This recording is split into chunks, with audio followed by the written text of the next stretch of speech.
Meatballs naman po tayo. So dahil nga po medyo matagal nang hindi nakakain ng meatballs at na-miss ko rin po ang meatballs. So gawin ko na po ang meatballs. So una po sa giniling na baboy, nag-add po ako ng asin, black pepper, itlog at cheese. Pagkatapos ko pong mailagay ang cheese ay hinalo ko lang po ito ng maigi para mag-combine po lahat ng ingredients and then nag-add po ako ng breadcrumbs at hinalo ko lang po ulit. So dahil po kulang pa sa breadcrumbs kaya naman po nag-add po ulit ako dyan ng breadcrumbs. Hinalo ko lang po ulit. Pagkatapos naman po niyan, ito po ay akin ang bibilugin. Pero sorry guys, for today video ay naubusan po ako ng guantes. Kaya naman po, kamay lang po muna tayo. Pero naghugas naman po tayo ng kamay ng maigi. So binilog ko lang po ito sa tamang size para po maluto din po yung loob. Dahil po minsan kapag nilalakihan ko ay hindi po naluluto yung loob. Kaya naman po, tamang size lang po ang ginawa ko dito. After po mga ilang minuto ay natapos na po. Ito po ay aking lulutuin ng walang mantika. So, nagtry po muna ako ng isa para ipakita sa inyo kung paano ko po niluluto ng walang mantika. Then, ilagay ko na rin po ang iba. At guys, ito nga po pala, ang gamit ko dito ay non-stick pan para hindi po dumikit. Pero ito po ay aking binabantayan at lagi pong iniikot para hindi rin po masunog. Dahil nga po, umiiwas ako sa mga pirito at mga ginisa dahil nagkakos po ng inflammation. Kaya naman po, ay try my best na makapagluto din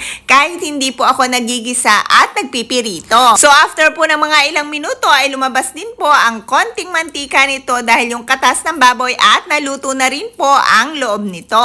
Kaya naman po guys, nag-add na po ako dito ng tomato sauce. Pagkatapos ko pong ma-add ang tomato sauce dito ay nag-add din po ako dito ng asin. Then hinalo at hinayaan ko lang pong maluto ang mga tomato sauce. After po mga ilang minuto ay naluto na din po ang tomato sauce pati ang mga meatballs. So, naglagay po ako dito ng parsley. Dahil po ang parsley, bukod sa nagpapasarap, ay nagpapaganda na rin po sa mga pagkain at talaga pong healthy din ang parsley. So, ito po guys, ay pwede nyo rin pong ilagay yan sa spaghetti. Iyan po ang pinaka-sauce at sahog. Dito po sa lugar ko ay ginagawa namin yan. Minsan nga po, bukod po sa meatballs, ay nilalagyan pa po namin yan ng ibang karne. At isinasahog po namin sa pasta. Pero pwede rin po na kahit hindi mo na yan isahog sa pasta at kainin kasama ang kanin. Pero for today video po, kakainin ko po yan kasama ng tinapay. So ilagay ko lang po sa sliced bread na ganyan and then tsaka ko po ititiklop at parang hamburger po siya.